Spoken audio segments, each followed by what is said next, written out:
All right, look at this equation, 1 2/10 times 4/10. One thing that you may or may not have heard is that the multiplication symbol can also be replaced with the word of. So you could think about this as we're finding 4/10 of 1 2/10. And if that helps you understand why our final answer is going to be less than 1 2/10, we're multiplying by a number less than 1 whole, so our answer is going to be less than 1 2/10, or we're finding 4/10 of 1 2/10. So if I were to solve this numerically, I could think about this as, if I got rid of the decimals, I could think about this as 12 times 4, which is 48. And then I have 2 digits after the decimal in my factors, so I need to have 2 digits after the decimal in my product. So 48 hundredths is my final answer. Okay, let's actually shade this in.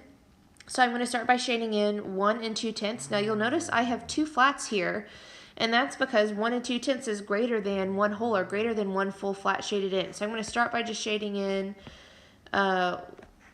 this first flat, that's 1.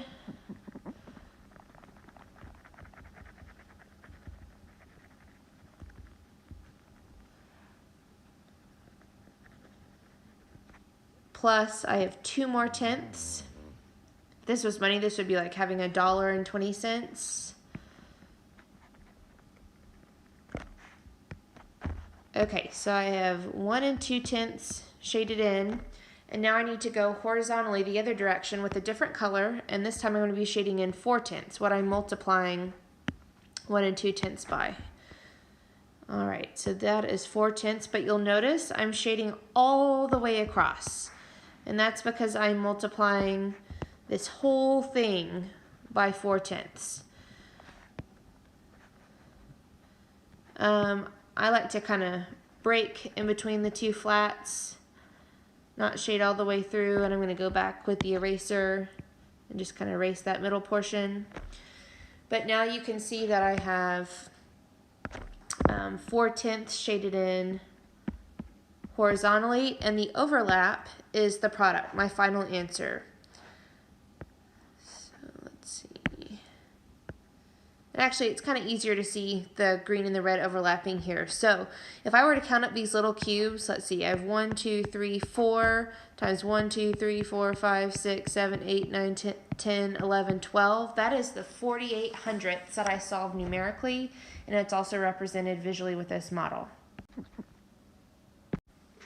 So this next one, 1 4/10 times 5/10, you could think of this as, remember, the multiplication symbol can be replaced with the word of, so half of 1 4/10, and that helps me realize why my answer is going to be less than 1 4/10, because I'm multiplying by a number less than 1. 5 times 14 is 70, but I have 2 digits after the decimal in my factors, so I need to have 2 digits after my decimal in the answer, so 70 hundredths or 7/10. All right, shading this in, I'm going to start with the 1 4/10. So I'm going to start in the upper left-hand corner. So I'm shading in the first full flat, for this is the 1 out of 1 4/10, and then I'll have 4 more tenths to shade in on the next flat. So let's see, 1 2 3 4.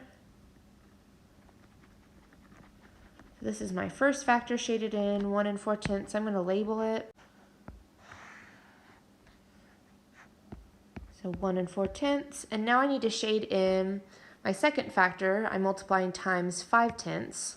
So I'm going to switch colors, starting in the same place, upper left-hand corner, but this time I'm going to be shading in horizontally. So this is 5/10. But remember, we're shading in all the way across. We're multiplying by 5/10 of this whole model.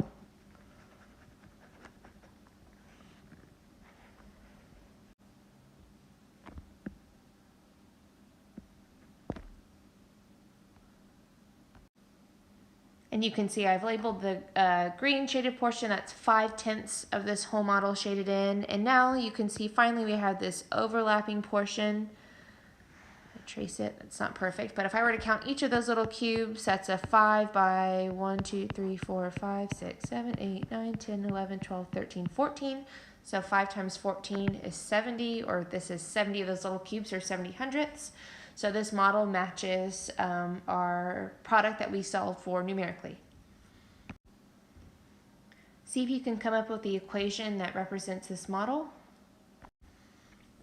And last one, try to come up with the equation that matches this model.